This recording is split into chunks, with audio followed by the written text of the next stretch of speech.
বছর ঘুরে এলো আরেক প্রভাতে ফিরে এলো সুরের মঞ্জুরি পলাশ ফুল গাছে লেগেছে আগুন এ বুঝি বৈশাখ এলেই শুনি। আচ্ছা আমরা একটা একসঙ্গে দেখি তো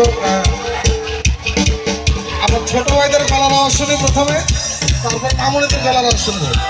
সবাই একসঙ্গে বলো, মেলায় যাই রে যাই রে মেলায় যাই রে মেলায় যাই রে মেলায় যাই রে মেলায় যাই রে চলো যাই রে বাড়ি যাই রে মেলায় যাই রে। এবার মামুনিরা বলবে তোমরা চুপ।